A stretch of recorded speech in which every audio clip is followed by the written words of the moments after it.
Le Rêve glittered with lights. It was the most pretentious establishment in the city of Beaumont. Gilded molding, velvet drapes, and waiters in white gloves. Tonight, they were celebrating the restaurant group's 5th anniversary. Anna stood in the kitchen, wiping sweat from her forehead. She was the group's creative culinary director, though her official title was food technologist, with a salary to match. Every recipe, every signature sauce, the entire farm-to-table concept that had won the restaurant a coveted James Beard Award, it was all her creation. Anna came from the countryside. Simple, hard-working, with a generous heart and an intuitive talent for understanding ingredients. Her husband Edward was the face of the business. Handsome, a socialite, a darling of the press. He loved giving interviews about how he'd spend nights dreaming up new flavor profiles. In reality, he couldn't tell parsley from cilantro. Her mother-in-law, Eleanor, swept into the kitchen. A woman with a severe updo and permanently pursed lips. "Why are you still in your chef's whites? The guests are arriving. Go change. But for God's sake, don't come into the main dining room. Sit somewhere in the corner by the bar. You're ruining the luxury atmosphere with your presence. Your hands are red like a laundress's." "Eleanor, I just finished plating the main course. The foie gras was burning. The sous chef couldn't handle it." "I'm not interested in the details," her mother-in-law interrupted. "Your place is the kitchen.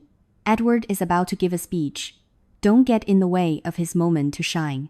Anna sighed, removed her apron, and went to the small staff locker room. Her modest evening dress hung there. She was used to it. Edward always said, "Babe, you know how it is. PR is a delicate thing. Investors love glamour, and you're my wholesome, down-to-earth girl. Not exactly cover material.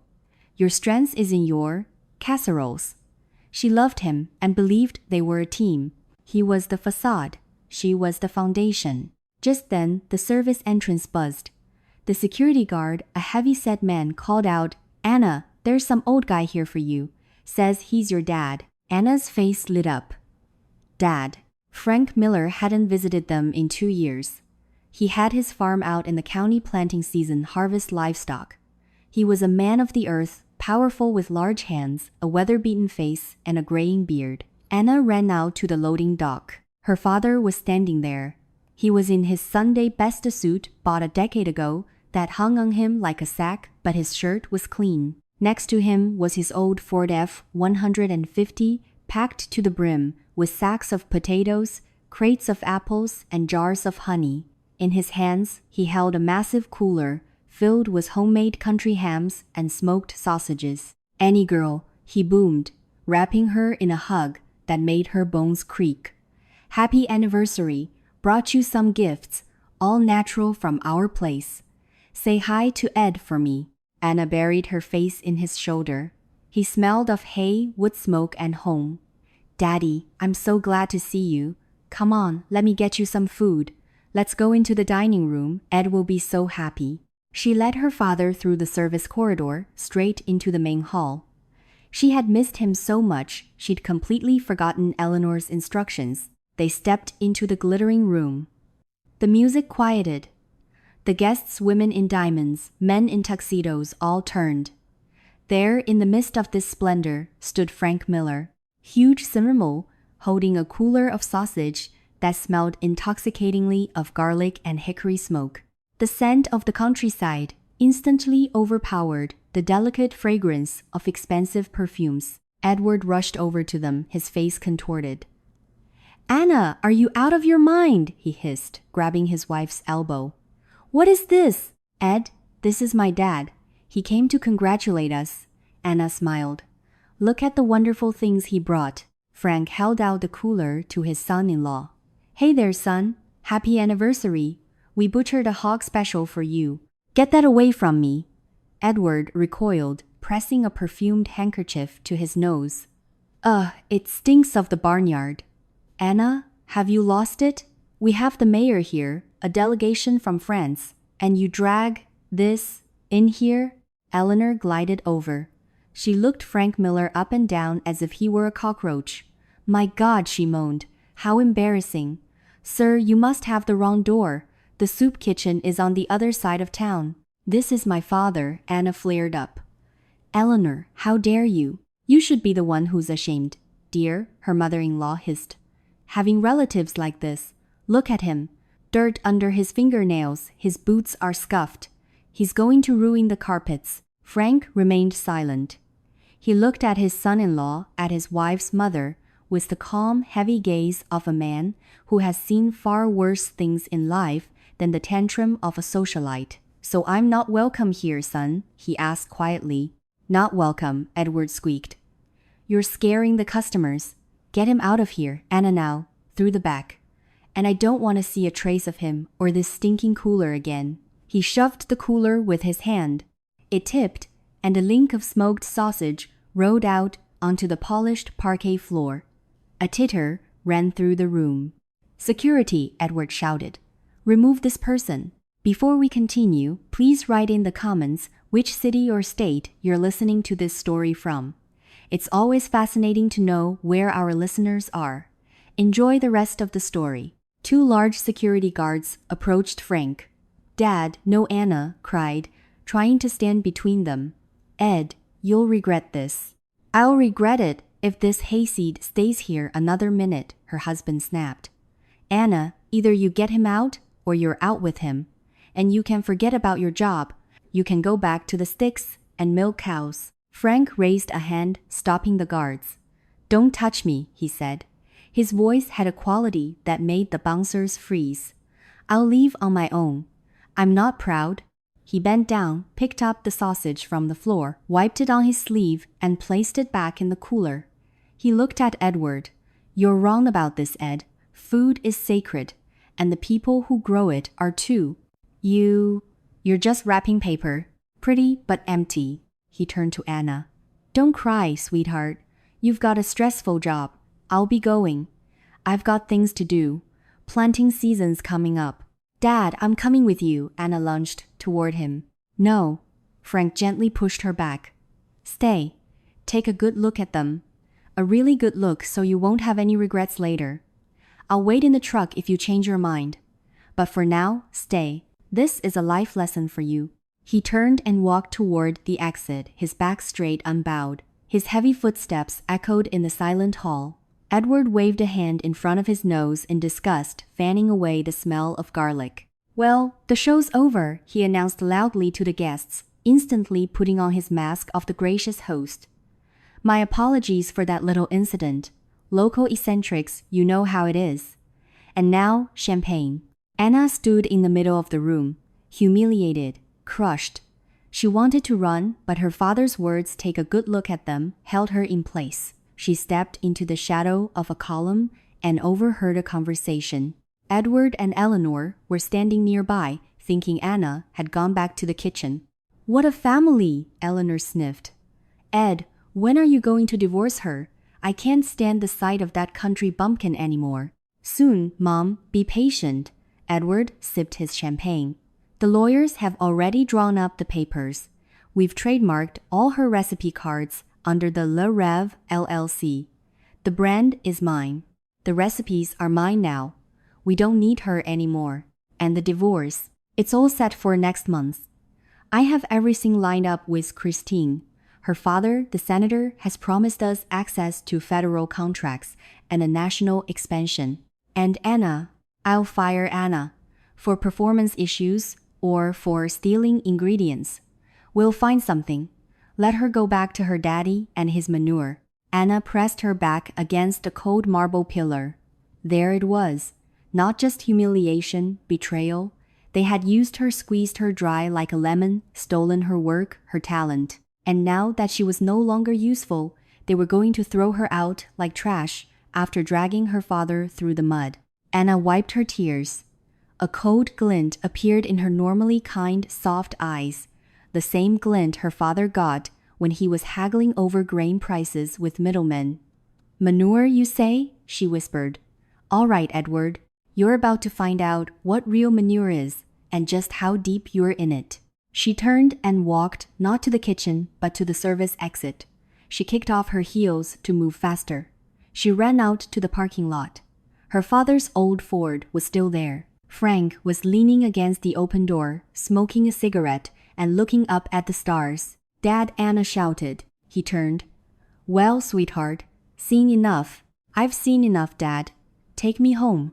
For good. What about your job? Your husband? I don't have a husband. Or a job. I only have you. And I have a plan. Frank flicked his cigarette away and squinted shrewdly. A plan is good. And I've got some news for you too, honey. I didn't come all this way for nothing. I wanted to tell you. He opened the truck door. Get in. I'll tell you on the way. Your Eddie is going to love it. Especially the part where I bought a controlling interest in the agricultural holding company that supplies him with all his meat and produce. Anna froze her mouth open. You what? Yeah, I'm a hayseed, Anna. Only my farm covers half the state. And it's called Heartland Farms. Ever heard of it? Heartland Farms. Anna clutched her chest. Dad, that's our main supplier. We'll go out of business in a week without your prime beef. We have an exclusive contract. Had a contract. Frank got behind the wheel and started the engine, which roared like a beast. And now it's showtime. Let's go, honey. Tomorrow Ed is going to have a very bad day.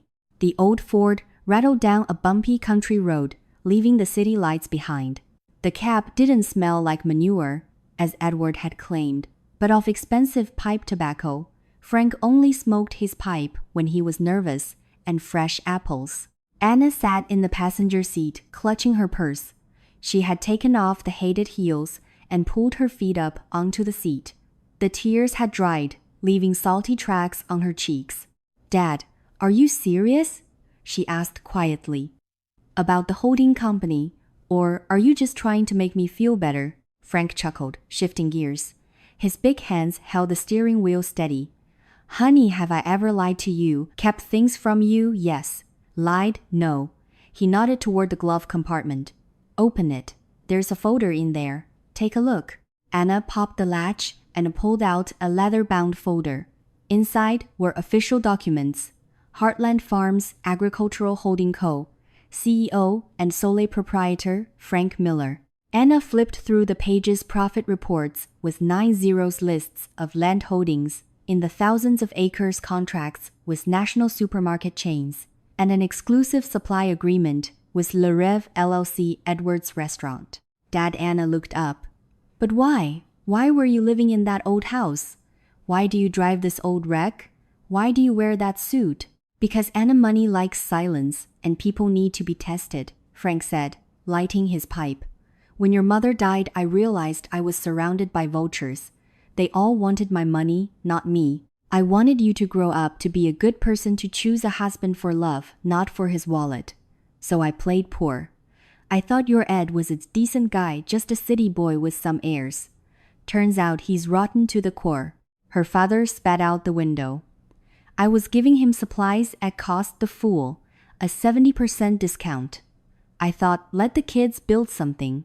The prime grade beef that goes for $100 a pound in New York, I was shipping to him for 10. Organic hand-picked vegetables, and he turns his nose up, says it stinks of manure. Well, tomorrow he's going to find out what the real market smells like. The morning at Edward and Eleanor's townhouse didn't start with coffee. It started with a call from the sous chef Tony. Edward, suffering from a hangover after the lavish party, fumbled for his phone. Tony, do you know what time it is? My head is splitting. Mr. Edwards, it's a disaster, Tony yelled into the phone. The delivery didn't come. What delivery? The meat, the vegetables, the dairy. The truck from Heartland Farms never showed up. We have zero prep done. We have the mayor's luncheon today, and my walk-in is empty. Edward sat up in bed. What do you mean it didn't show up? Did they get drunk out in the sticks or something? Call their sales rep. I did. He's not picking up. The secretary said, our contract was terminated effective immediately. What? Edward shot out of bed. On what grounds? We have a contract. There are penalties. He stormed into the living room, where Eleanor was sipping a detox smoothie with a face mask on. Mom, those hicks cut off our supply. Who? Anna's father, Eleanor, asked lazily. Oh, the old man's feelings are hurt. Big deal. Anna's probably over there crying on his shoulder right now. Call her, order her to come back and fix it. Tell her to have her daddy apologize and bring the meat. Right, Anna? Edward dialed his wife's number. The subscriber you have dialed is not available. She turned off her phone, the bitch. Edward threw his phone onto the couch. Fine, we'll manage without them. Tony, he redialed the sous chef. Listen to me. Take a van, go to the wholesale market, buy any tenderloin you can find, and some vegetables. Mr. Edwards, our menu is designed around their prime grade beef. You can't buy that at a wholesale market. It's just regular tough beef. Marinate it, pound it harder, drown it in sauce. Are you a chef or not? Figure it out or you're fired. Edward was sure it was a minor inconvenience. He didn't understand the fundamental truth. Le Rêve was built on two pillars: Anna's genius and Frank Miller's unique products. That morning, both pillars had crumbled. Lunchtime. Le Rêve. The VIP room was filled with important guests, the mayor and his wife, and the French food critic they had been fawning over the night before. Edward, in an immaculate suit, personally addressed the table. Bonjour. Today, we will delight you with our signature ribeye steak, with a wild berry reduction. The guests nodded, anticipating a culinary masterpiece. Meanwhile, the kitchen was chaos.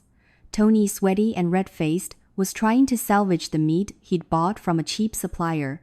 It wasn't grain-fed prime beef. It was an old dairy cow that had died of boredom. It's tough as shoe leather, Tony wailed. Anna always used a special brine with herbs, but I don't know the recipe. She took her notebook with her. Just cook it, screamed Eleanor, who had rushed to the kitchen to oversee the disaster. Pour cream on it. The French love cream. And throw a bunch of parsley on top so you can't see the meat. The waiter brought out the plates. Edward watched from behind the curtain. The critic cut a piece of meat and tried to chew it. His face fell. He delicately spit the piece into his napkin.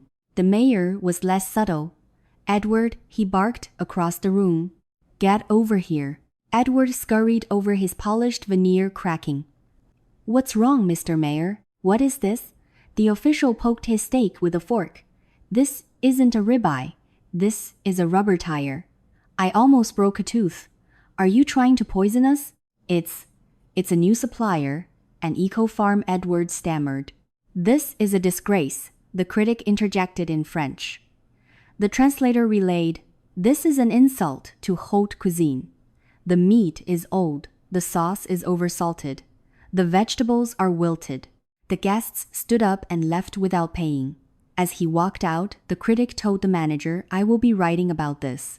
You're more likely to get a star from a bottle of cheap brandy than from Michelin. That evening, a scathing review appeared online. The Fall of a Dream, How the City's Best Restaurant Became a Cafeteria. Evening the same day, Frank Miller's home. Anna didn't recognize the area. They drove past the usual farmland, turned into a forest, and went through a security gate with armed guards emerging at a sprawling estate. It wasn't a gilded palace like Edward's. It was a modern American masterpiece. A massive cedar log home on the shore of a lake with stables and a helipad where a small Robinson helicopter was parked. Here we are, honey, my little cabin in the woods, Frank said, parking the old Ford next to a black G-Wagon. Dad, you fly a helicopter. How else am I supposed to survey the fields? I've got 100,000 acres. It'd take a week in the truck. A housekeeper greeted them inside. The table was set with simple dishes, but made from those same incredible ingredients. Anna ate real bread, drank fresh milk, and cried. What are you crying for? Frank stroked her hair. I'm such an idiot, Dad. For 5 years I tried to please him. I was ashamed of you. I hid the gifts you brought so Ed wouldn't wrinkle his nose. And you're a king, Dad, and I was serving jesters. Don't worry about it. Experience is what you get when you don't get what you want. Tell me something. Do you love to cook? More than life itself. Then cook. Tomorrow we have a board meeting at the holding company. Some important people are coming, partners from China, from New York. Cook for them. Show them what you can do. What about ingredients? Take whatever you want. The warehouse is yours. And the recipes, Ed said. He trademarked them. Frank laughed. Honey, you can't trademark your grandmother's biscuit recipe. But the flavor is in your hands and in your heart. Let him surround himself with paperwork. If his hands are useless and his ingredients are garbage, no trademark in the world can help him. A week passed. Le Rêve was hemorrhaging money. Regulars stopped coming. Online reviews plummeted. Used to be divine, now it's like a bus station diner. Where's that signature pâté? They served me some kind of paste. Rude waiters, cold food. Bring back the real chef. Edward was furious. He tried to find new suppliers, only to discover a terrible truth. Every single farm-to-table supplier within a 200-mile radius was either owned by or dependent on Heartland Farms. Everywhere he called, he heard the same thing. Sorry, our entire output is already under contract. By whom? Frank Miller's holding company. Edward ground his teeth. That old bastard is trying to strangle me. Mom, we have to do something. We need to go to him, Eleanor decided. Bow our heads, say we got carried away. Buy him a bottle of whiskey. Country folk are forgiving. We'll cry, say Anna, left on her own, and we're heartbroken. He'll soften up and restore the deliveries. They got into Edward's Mercedes and drove to the address on the old contract, the legal address of the original farm co-op. They arrived in the small rural town and found the office an old brick building with an American flag out front. Inside, a secretary, in her 50s, was drinking tea. We need to see Frank Miller, Eleanor announced, adjusting her mink stole.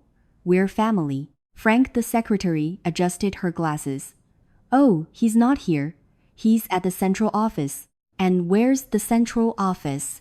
In a barn? No, dear. It's in the Citadel Tower downtown. The 20th floor. Edward and Eleanor exchanged a look. The Citadel, that was the most expensive office building in the region. Yep, the whole holding company is there.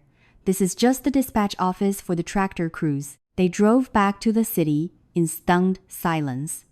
The Citadel Tower, a sleek skyscraper of glass and steel. They approached the reception desk. We're here to see Frank Miller, from Heartland Farms. The receptionist looked at them with respect. Do you have an appointment? Mr. Miller is a very busy man. He has a meeting with the Secretary of Agriculture in half an hour. With the secretary, Edward's jaw dropped. Please tell him his son-in-law, Edward, is here. It's a matter of life and death. The receptionist made a call. Mr. Miller and Edward is here. Says he's your son-in-law. A pause. Very well, please go on up. 20th floor penthouse. They took the elevator. The doors opened. They were expecting a folksy office with wood paneling and a portrait of a prize-winning bull. They saw a high-tech space of glass and chrome massive screens showing grain commodity prices and managers in expensive suits rushing about. A secretary who looked like a model led them to the main office. The office was the size of their entire restaurant. Behind a massive oak desk sat Frank Miller, but not in his old suit. He wore a bespoke Italian suit that fit his powerful frame perfectly. An expensive watch was on his wrist. Standing next to him holding a tablet was Anna. She was wearing a sharp business suit with a new haircut. She didn't look like a homespun housewife. She looked like a CEO. Edward and Eleanor froze in the doorway. Well, hello there, Frank rumbled, not getting up. Come for some more sausage, or maybe to borrow a cup of manure. Frank, Eleanor stammered, slumping against the door frame. What's all this? This, my dear, is my farm. Like it. Edward was the first to recover. Greed overpowered his shock. He saw the luxury, the power, and understood the colossal mistake he'd made. He rushed to the desk, arms outstretched. Dad, Frank, what was all that masquerade? You're such a kidder, and we were too foolish to get the joke. He turned to Anna. Anna, darling, stop sulking. We were just having a bit of fun. Pack your things and come home. The restaurant is dying without you, And he glanced at Frank. Without Dad's support, we're family. He tried to take Anna's hand. She snatched it away as if from a hot stove. Family, she repeated. Family is for better or for worse, not get this scarecrow out of here. She tapped her tablet. A presentation appeared on the large wall screen. The title? Rebranding the Heartland Farms Restaurant Group. The concept? Real food for real people. Ed, I'm not coming back, Anna said calmly. I'm the creative director of the holding company now. We're opening our own chain 5 restaurants in the city, 10 in the county. Our own meat, our own vegetables, honest prices. And you know where the flagship restaurant will be? Where Edward whispered. Right across the street from Le Rev. We bought the old bank building. We'll be looking at you window to window. Frank smirked. And we're going to call it the Barn, just to spite our enemies. What do you think, Ed? Where will people go to you to eat rubber for $500 a plate? Or to us for a real steak from Anna for $50? Edward went pale. This was the end. If they opened across the street, his business was finished. You wouldn't dare, he shrieked. I have trademarks, I have connections, Christine, my fiancée, the senator's daughter. Christine. Frank shuffled the paper on his desk. Christine Vance, daughter of Senator Peter Vance. Yes, he'll destroy you. Peter Vance called me this morning, Frank said lazily. Asked me to expedite a grain shipment for his elevators. We go way back 20 years. I told him how you treated my daughter and how you were stringing along his daughter while still married. You know what he said.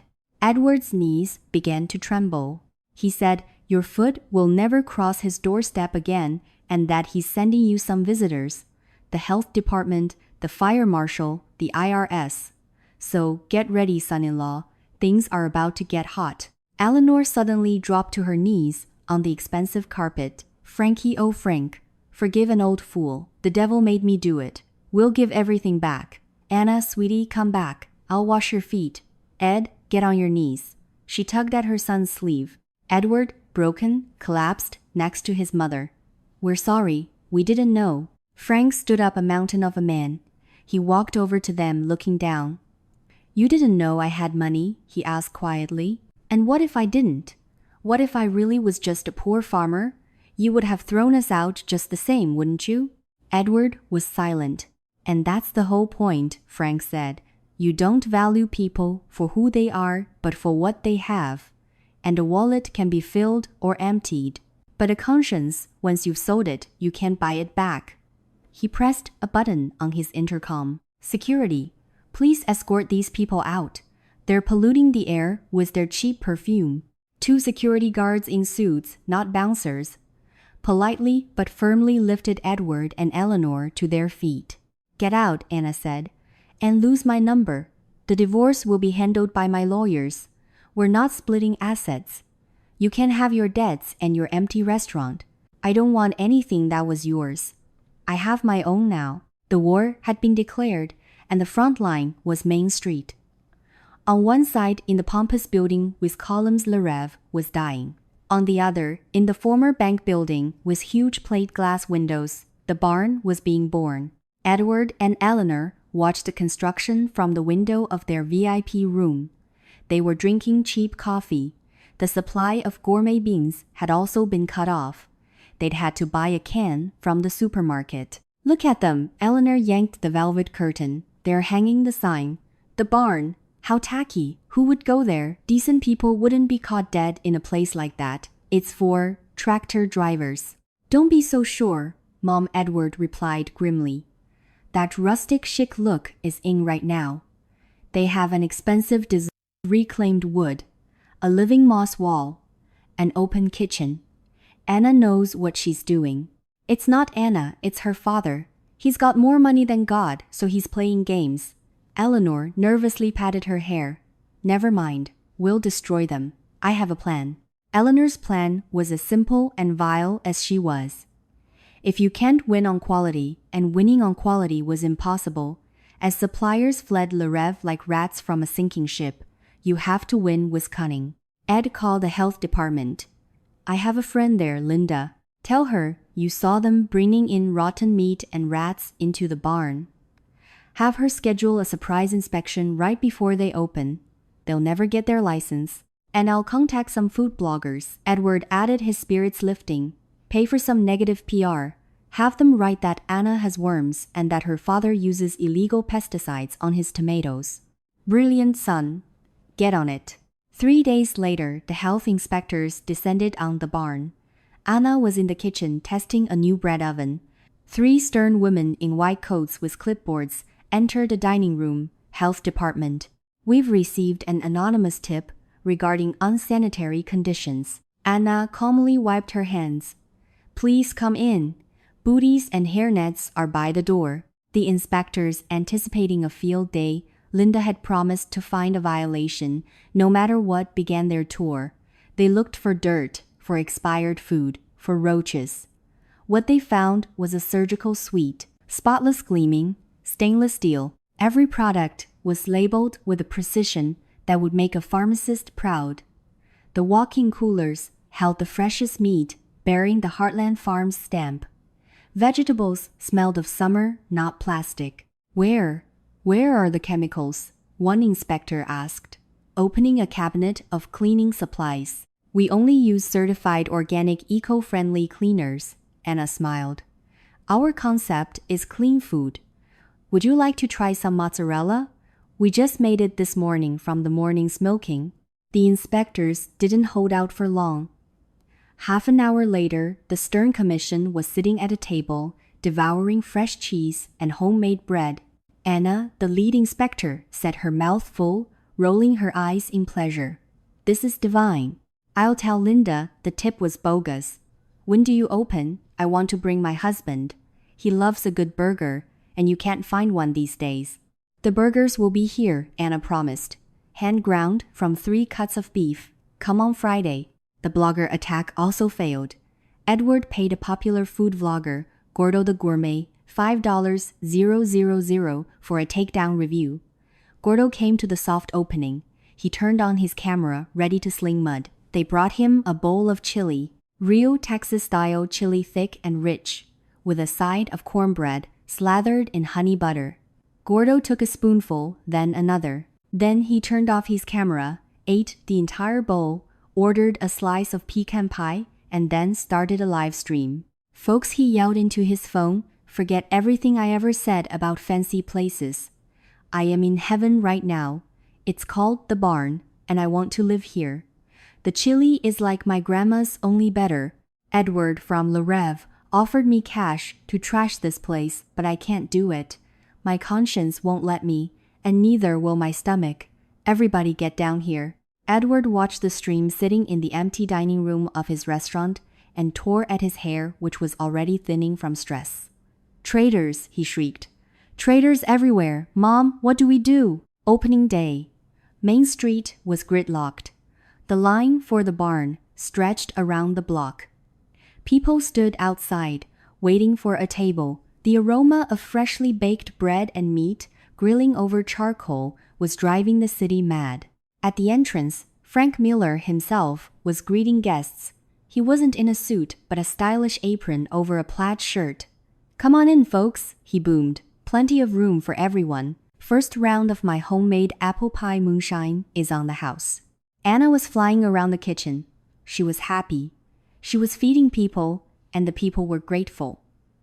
The dining room was full of everyone: students, business people, politicians, families with kids. The concept of honest food was a smash hit. People were tired of pretentious foams and microscopic portions for exorbitant prices. They wanted delicious steak, crisp pickles, and real bread. And across the street, in the windows of Le Rêve, stood 2 lonely figures, Edward and Eleanor. They had 2 tables occupied in the entire restaurant. One held some random tourists who didn't know about the barn yet. The other held their accountant, who was sadly picking at yesterday's salad. "They're stealing our customers." Eleanor was close to tears. "Ed, do something. Look at that line. We're going bankrupt." "I have one last card to play." Edward's eyes were bloodshot. "Christine, the senator's daughter. She promised she'd come tonight. If I can convince her, her father will shut this dump down with one phone call. He'll say there's a fire code violation or that they're dealing drugs. Call her, now. Set the best table, get out that vintage champagne we were saving for New Year's. Christine Vance arrived an hour later. Edward met her at the door, bowing and scraping. Christine, my queen, come in, anything for you. He seated her at the best table by the window, from which unfortunately the line to his ex-wife's restaurant was clearly visible. Christine, I need your help. Edward began pouring the champagne. My business is being crushed by unfair competition. Your father, he's a man of justice. Maybe he could help send some inspectors over. Christine looked at him, then at the window. Ed, what's all that commotion over there? Oh, it's a diner for peasants. Edward sneered. The barn. My ex-wife opened it. It's an embarrassment. The barn, Christine's eyes lit up. Wait, I saw that on Instagram. They say the steaks are incredible and they have moonshine infusions. Christine, you don't understand. I'm asking for your help to shut them down. Shut them down, Christine stood up. Ed, you're boring, and your food is boring. I'm hungry and this place smells like old money and desperation. She grabbed her purse. I'm going over there. I heard it's fun. Christine, wait. Edward grabbed her arm. You can't. We're a couple.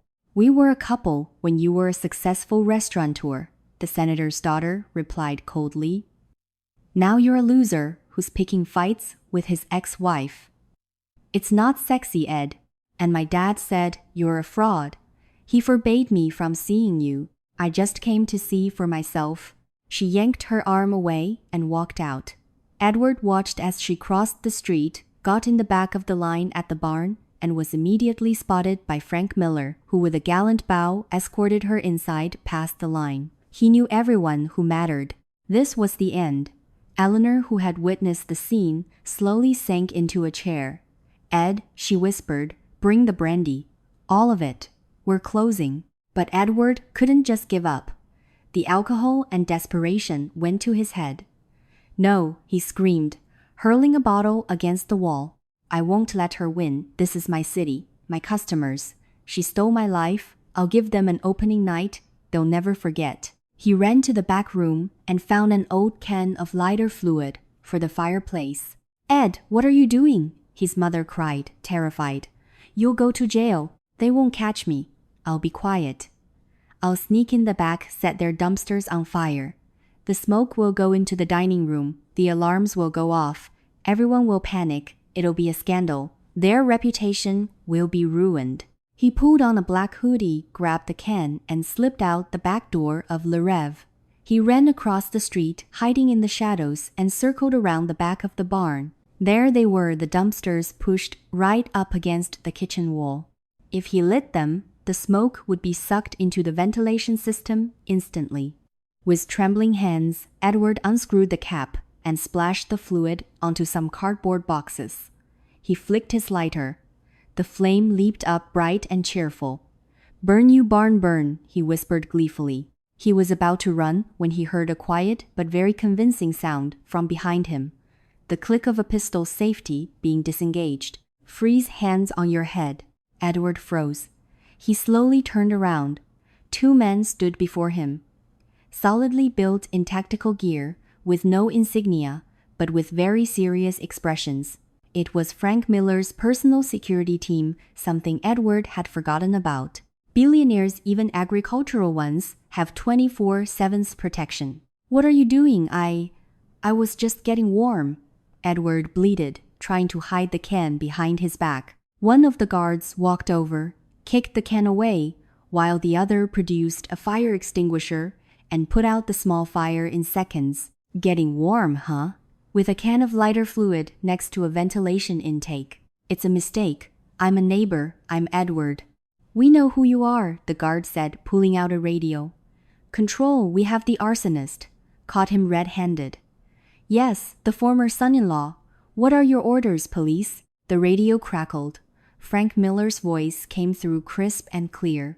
Police, no, don't bother with the police. Bring him in here.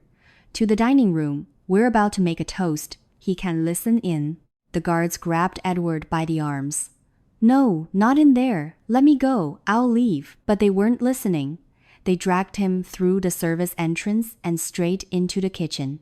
Anna, seeing her ex-husband dangling between two guards, froze with a ladle in her hand. Ed, what are you doing here? Trying to burn us down, the bastard, one of the guards said calmly. Was going for the ventilation system. Anna's eyes widened. You tried to burn down my restaurant, with all these people inside. I just wanted to scare you, Edward shrieked. Anna, tell them to let me go. They hauled him into the main dining room. The music stopped. 200 people stared at the scene. In the center, Frank Miller stood with a microphone.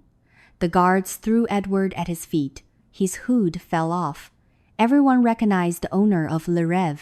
Here you have it, dear guests, Frank said loudly. A fine example of local competition. This man wanted to start a fire to ruin your evening, to burn down the livelihood of his own ex-wife. A murmur of outrage spread through the room.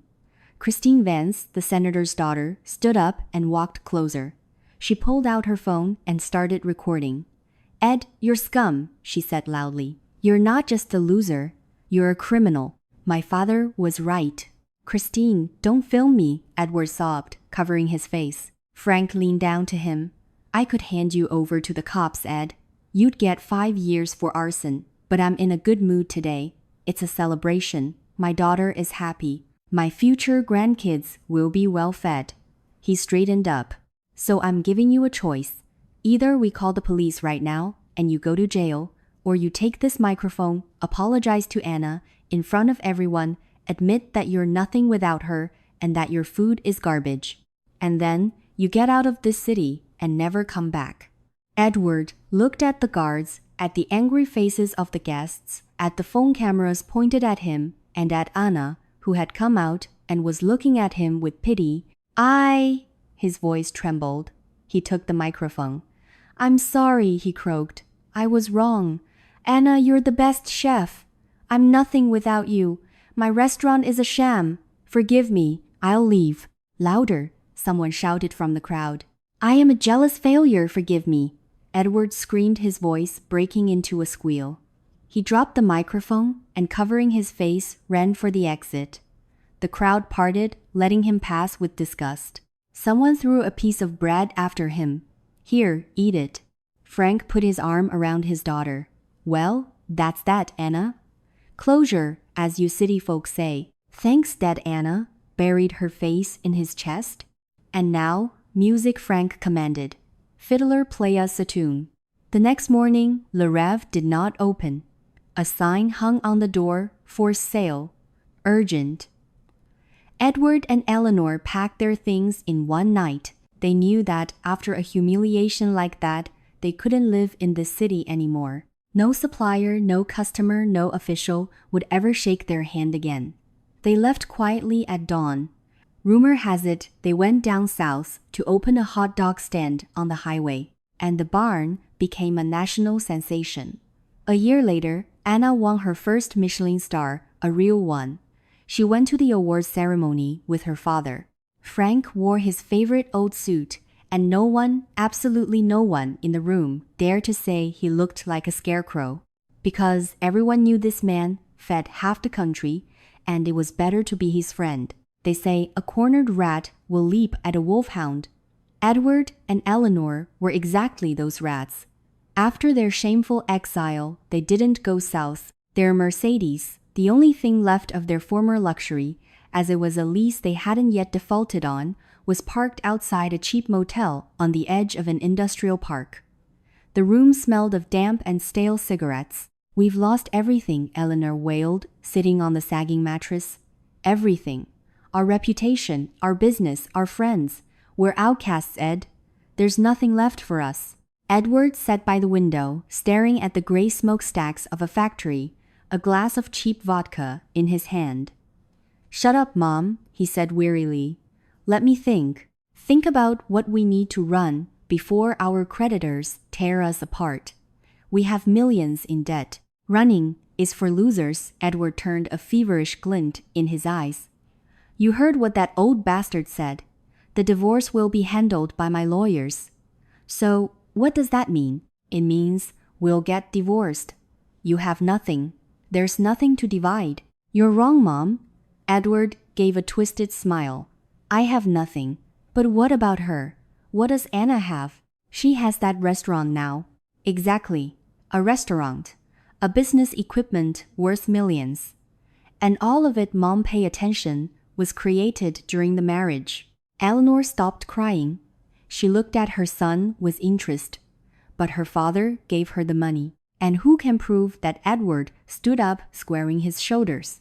Legally, Frank probably structured it as a gift to his daughter or a loan. If it's a gift, it can't be divided. But if Anna invested even $1 from our family budget, or if she started the business before the divorce was final, then by law, half of all income and assets acquired during the marriage belong to the spouse. Are you saying? I'm saying, we're not leaving Mom. We're filing for a division of assets. We're going to sue her for half of the barn. And alimony, I'm unemployed now, a victim of her psychological abuse. And she's a successful restaurateur. Let her support her husband while he recovers from his depression. Anna was on a roll. The barn had been open for a month and was breaking all records. Reservations were booked solid for weeks. Her father had flown to China for negotiations, leaving Anna in charge. You manage, honey? He'd asked before boarding his private jet. Dad, I manage the kitchen with 40 men with knives. I'll manage. Monday morning started with a staff meeting. Chef reported her new sous chef, a talented guy she'd lured from New York. The duck delivery is here. Quality is amazing. But there's a problem. The credit card terminal is down, and our bank account is frozen. The accountant says something about a court order. Anna frowned. Must be a bank error. I'll sort it out. She went to her modest office. On her desk was a certified letter from the county court. Anna tore it open. A lawsuit for the division of marital property and a claim for spousal support. Plaintiff Edward Monroe. Defendant Anna Monroe. Amount of claim, 50% ownership of the barn. $5 million for emotional distress and $10,000 a month in alimony. Anna read the letters blurring before her eyes.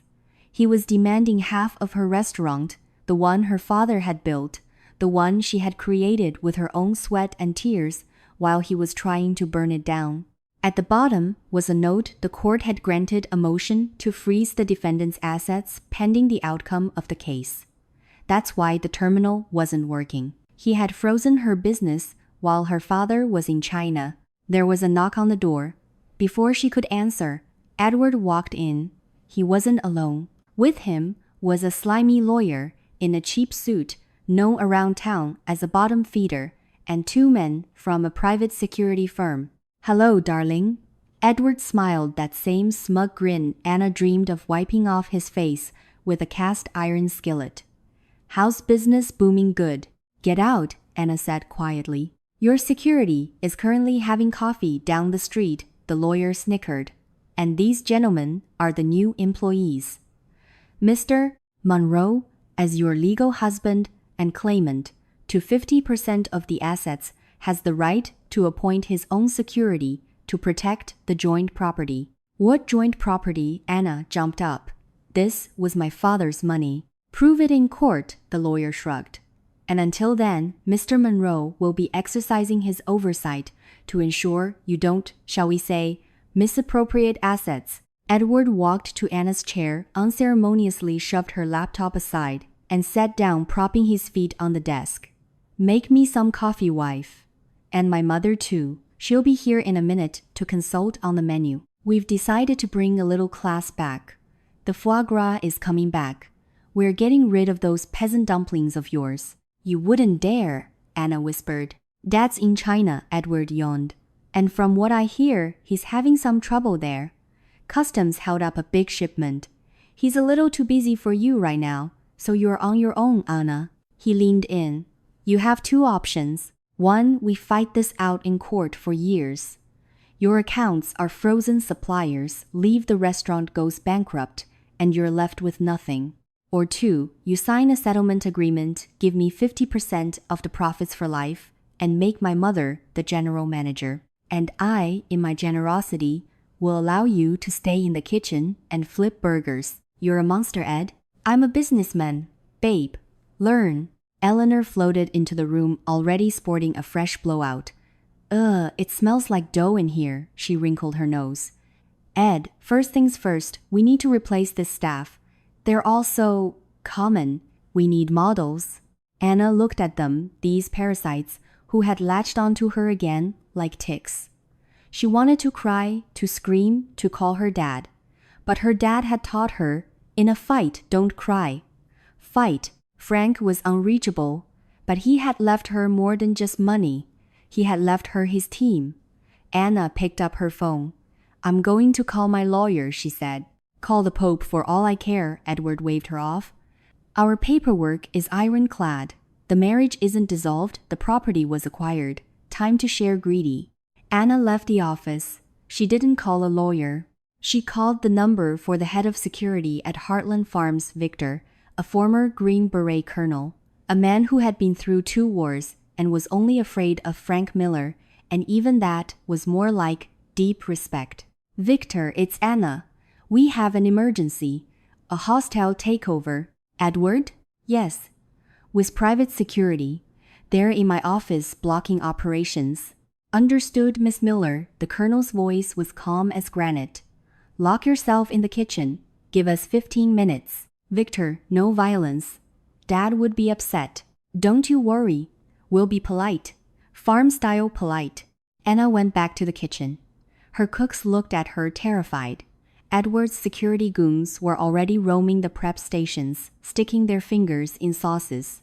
Hey cook, one of them yelled. Fry me up a steak medium rare. The new boss said it's on the house. Anna picked up her largest chef's knife and began to sharpen it on a steel rod. Shing, shing, shing. The rhythmic, menacing sound filled the kitchen.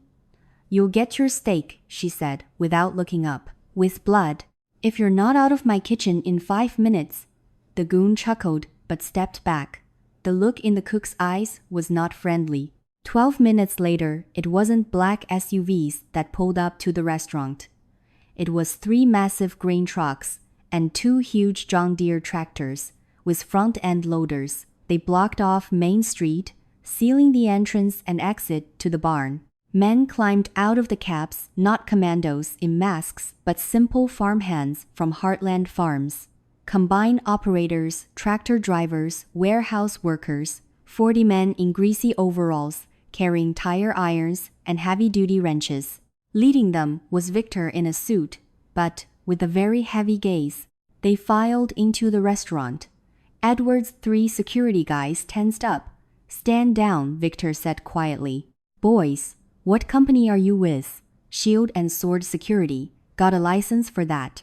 Because, if I check. Behind him, 40 men silently tapped their wrenches against their palms. The security guys exchanged a look. Their pay was low, and they only had 1 life. We were just on a call. They told us to guard the property. Your shift is over, Victor said. Scram before my boys turn you into fertilizer. Edward's security team vanished. Victor walked to Anna's office and kicked the door. The expensive wood splintered off its hinges. Edward was in the chair sipping coffee. Eleanor was applying lipstick. The lawyer was shuffling papers. Seeing the colonel and the crowd of grim-faced men behind him, Edward choked. Who are you? He squeaked. This is private property. I'm calling the police. Go ahead, Victor said, sitting on the edge of the desk. And while they're on their way, we'll talk. About the division of assets. I have a lawyer, Edward, hid behind a shyster. The lawyer, seeing the size of the backup, tried to blend in with the wallpaper. I'm merely a consultant. I was just leaving. Sit down, Victor barked. He pulled a document from his briefcase. Miss Miller, please come in. Anna entered, still clutching the knife. Anna, sign here, please. It's a loan agreement. Backdated. What? Anna was confused. Your father anticipated that this maggot, he nodded at Edward, would try to pull something like this. So all the money for the restaurant $10 million was officially transferred to you as a targeted business loan from Heartland Farms, with the entire restaurant as collateral. Repayable in 1 year. Victor turned to Edward. You want half the business, Ed, no problem. By law, when you divide assets, you also divide the debts. What debts? Edward paled. The $10 million debt to Heartland Farms, plus interest. If you claim the restaurant is a joint asset, you're also claiming the debt is a joint debt. You owe us $5 million, and payment was due yesterday. The colonel smiled. We're prepared to collect on that debt right now. You look like you have 2 healthy kidneys. We won't get the full $5 million, of course, but it's a start. This is fraud, Eleanor screamed. You forged it. A forensic analysis will prove otherwise, Victor replied calmly. The paper is aged. The ink is dry. Frank Miller is not a stupid man, ma'am. He knew who he was dealing with. Edward looked at the contract, at the colonel, at the crowd of farmhands with wrenches in the hallway. I withdraw my lawsuit, he stammered.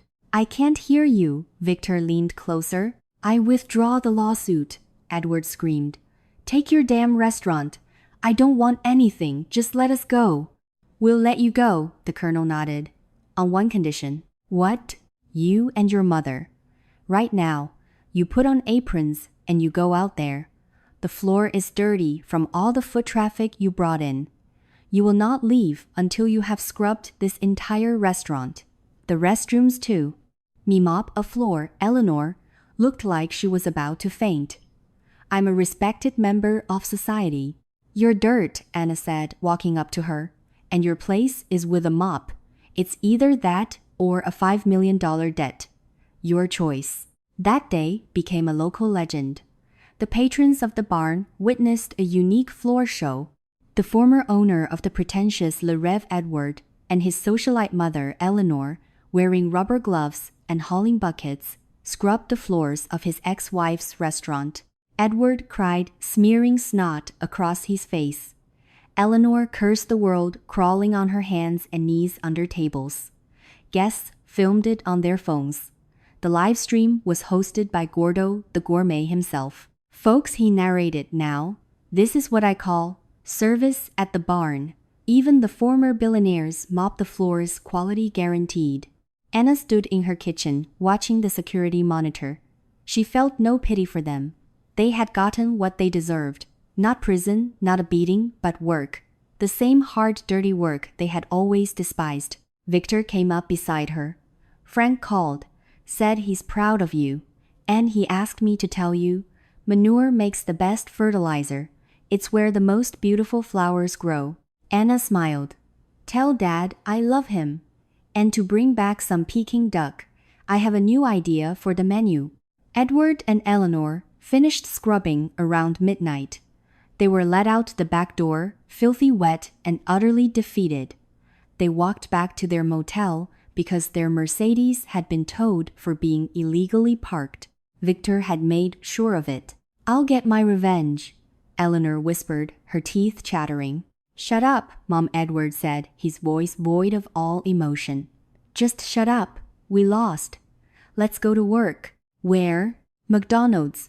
They're always hiring cleaners. And now, we have experience. Thank you for being with me. If you enjoy stories like this, please support the channel with a like and subscribe. Let me know in the comments what surprised you most about this story, and you can choose the next story on your screen.